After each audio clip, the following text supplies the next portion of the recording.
We all know gravity, right? Yeah. Keeps our feet on the ground. Right. But what if gravity isn't just about planets and apples? What if it's the secret code to cracking the business world? I like that. Secret code. That's what we're looking at today with the law of gravity, a physical and metaphorical exploration. We're going deep on this one. It's a pretty fascinating take, actually. Using gravity, something we all experience, as a metaphor to understand the forces at work in business. Forces that, let's be honest, can sometimes feel invisible, right? Absolutely. I mean, have you ever noticed how some businesses just seem to effortlessly pull in customers and resources? Like there's this unseen magnetic force at play. Yeah. Like it's not magic or anything. No, but it can almost feel like it, right? It can. So that's what this source dives into the concept of business gravity. Exactly. Okay, so walk me through this. What are these business gravity forces we need to be aware of? What's the breakdown? Well, the first one they talk about is market forces. And at the heart of that is competition. It's kind of like in physics. The bigger the object, the stronger its gravitational pull. Right. In the business world, Right. Those big players, well, they can exert a pretty powerful pull, making it tough for smaller businesses to compete. I can see that. Like, picture this. You're a small coffee shop.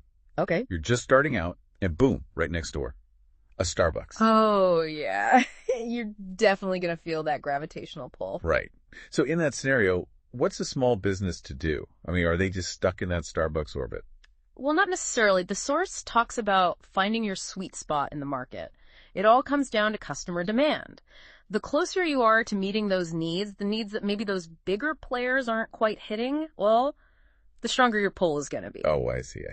So going back to our coffee shop example, maybe instead of trying to compete head-to-head with Starbucks on lattes and frappuccinos, they specialize in locally roasted single-origin beans. Right. They could offer, like, unique brewing methods, cold brew, pour over, things like that.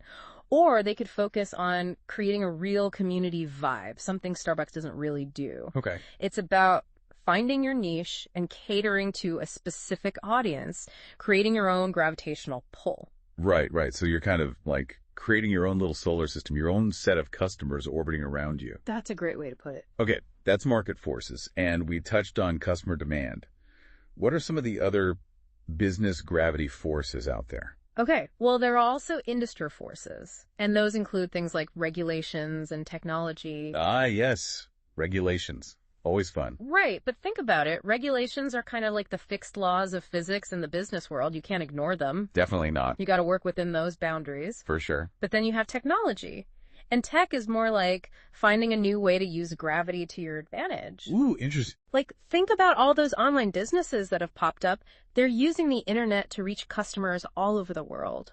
It's like technology gives them a way to break free from the limits of their physical location. Exactly.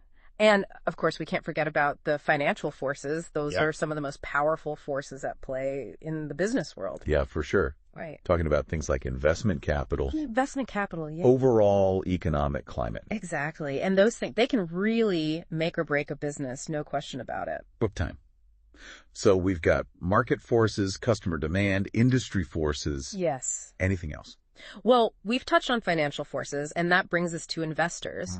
Investors are like huge sources of gravity themselves. Yeah. They can pull in these promising businesses, give them the resources they need to grow and scale. I see.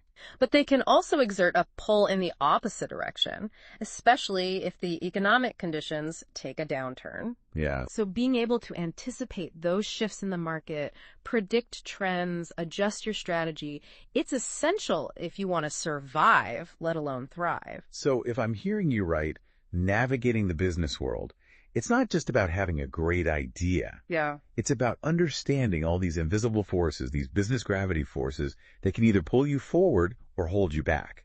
Exactly. That's where this law of gravity concept really comes into play, right? Exactly. And that's where things start to get really interesting, because it's not just about understanding these forces. It's about learning how to work with them, how to leverage them to your advantage, even how to create your own. Okay, so we're not just at the mercy of these forces. Right. We can actually learn to control them. To a certain extent, yeah. And that's what we'll be diving into next. We'll be talking about how to identify the specific forces that are impacting your business, Okay. how to adapt to them, and ultimately how to build your own momentum so you can create your own pull. Sounds like we're getting into the nitty-gritty now. Yeah. The how-to section of this whole business gravity thing. Exactly. All right, so buckle up, listeners. We're about to take this deep dive to the next level. Stay tuned. Okay, so we've spent some time laying out this idea of business gravity. Right. We've identified some of these like key forces that are at play in the business world. But now I'm really curious. How do we actually use this whole business gravity framework? How does it help us make like smarter decisions? Well, that's where things start to get really interesting. Okay. The source lays out some pretty practical steps on how not just recognize these forces, Right. but how to adapt to them, even use them to your advantage. So it's not just about being aware of the gravity. It's almost like learning to dance with it. Yeah, Moving with the music, so to speak. exactly. And the first step, they say, is recognizing and understanding which gravitational forces are the ones that are really impacting your situation. Okay. So like figuring out, okay, who are the dominant players in my industry? What are customers really looking for? Yeah. What are the big tech trends that are going to shake things up? All of that. It's kind of like doing your homework before you launch a new product or make a big business decision. You really got to understand the landscape. Yeah, it's like scouting out the terrain before you go into battle. Exactly. That's where, market research and competitor analysis come in. You need to know who you're up against, what their strengths are, where their weaknesses are. That way you can figure out how to position yourself. Do you compete directly? Or do you try to find a niche where you can carve out your own space?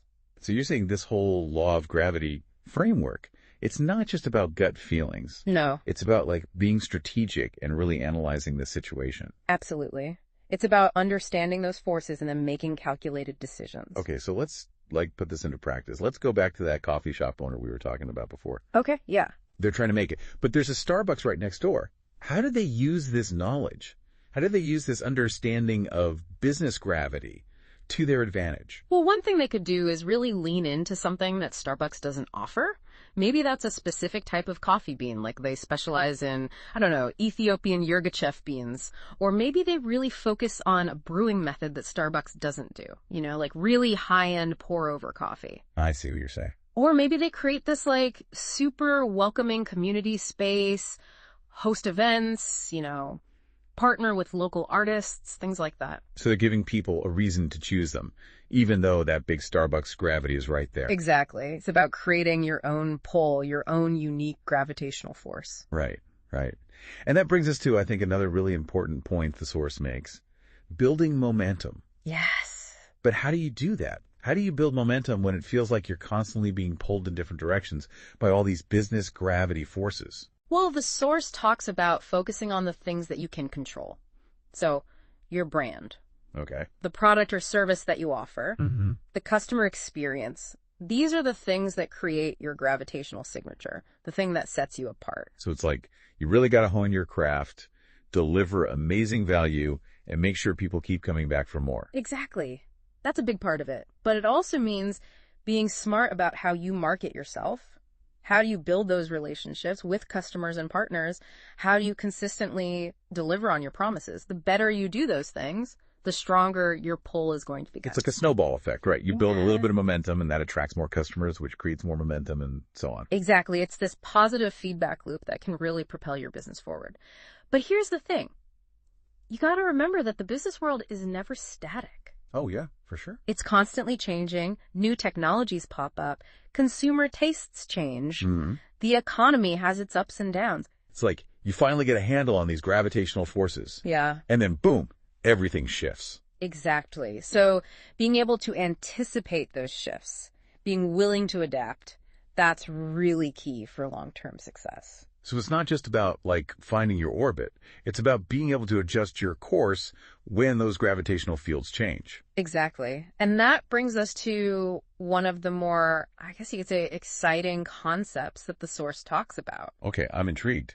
Escape velocity. Escape velocity. We're talking about like breaking free from the pull altogether. In a way, yes. The source uses that concept to talk about those times when you need to make a bold move. Like you're in a comfortable orbit, but maybe it's not really taking you where you want to go. You need to break free and launch yourself towards something bigger and better. So like in the business world, that could be quitting your stable job to start your own company. It could be, yeah. Or maybe it's a company shifting its entire focus to like a totally new market. Exactly. It's about recognizing when that current orbit, while comfortable, is no longer serving you, and then having the courage to break free. But just like in physics, reaching escape velocity takes a lot of energy, right? It does. It takes courage. It takes vision. And it definitely takes a willingness to take risks. So how do we know when it's the right time to, make that leap? When is it worth expending all that energy to reach escape velocity? That's a really good question. And honestly, there's no easy answer. You really have to weigh your own personal goals, how much risk you're comfortable with, and really assess the opportunities and challenges in that new gravitational field that you're aiming for.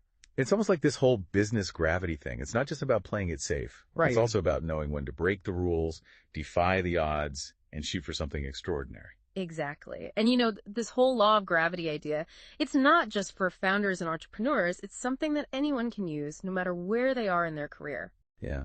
It made me think about how, we're all kind of navigating our own personal gravitational fields in our lives too. Absolutely. Think about it. We're all influenced by the people around us, the information we take in, the choices we make. So how do we apply this whole gravity thinking to our personal lives?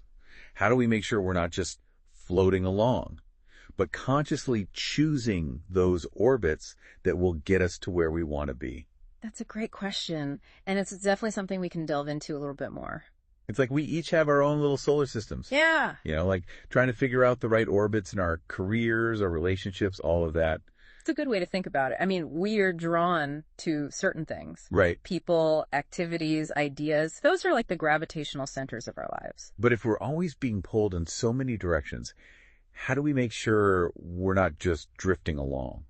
Like, how do we actually choose the orbits that are going to get us where we want to be? I think a big part of it is just being mindful of those pulls.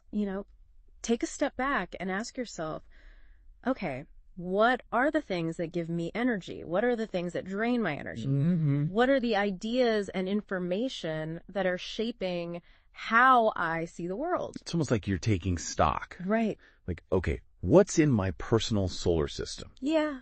What are those forces that are pulling me toward my goals or maybe holding me back? Exactly. And once you kind of have a sense of that, you can start to be more intentional about where you're focusing your energy and attention. So like if I realize I'm spending a lot of time with people who are like always negative, yeah, maybe that's a sign I need to adjust my orbit a little bit.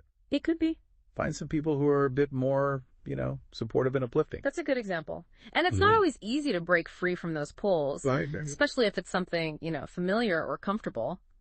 But sometimes making a change, even a small one, can really make a big difference in your overall trajectory. And you were talking earlier about that idea of escape velocity. Yeah. Like those times when you just need to make a bold move, break away from an orbit that's not really working for you anymore. Right. How does that play out in our personal lives? Think about it this way. Have you ever felt stuck in a rut? Mm-hmm. Maybe in a job you didn't enjoy or a relationship that just wasn't fulfilling. Reaching escape velocity in that situation could be, quitting that job to finally pursue that passion project you've been putting off, or having a difficult conversation to set some boundaries in a relationship. So it's not about running away from challenges. Right. It's more about recognizing when you're just not in the right orbit anymore. Exactly. It's about having the courage to break free. And like you said, it takes energy. It does. That willingness to take a risk Mm-hmm. and to really know where you want to land. And just like in physics, the stronger that gravitational pull is, the more energy it's going to take to reach that escape velocity. Yeah. So yeah, breaking free from like ingrained habits, long-standing relationships, it can be tough. Yeah, it can be really tough. But I guess the payoff can be huge too. It can be. Sometimes making that leap of faith is exactly what you need to reach a new level of fulfillment. This whole conversation has really got me thinking differently. You too. I'm seeing gravity everywhere now. It's like it was always there, but now we have this new way of seeing it, not just in business, but in everything. Right. It's like this hidden force that's always shaping our experiences. And I think what I really like about this law of gravity framework is it gives us a way to talk about these forces. Exactly. And understand them. to work with them. Yeah, instead of just feeling like we're, constantly battling against them. Absolutely. It's almost like we've been given a new set of tools to understand not just the business world, but, success in general. And the best part is it's not some like rigid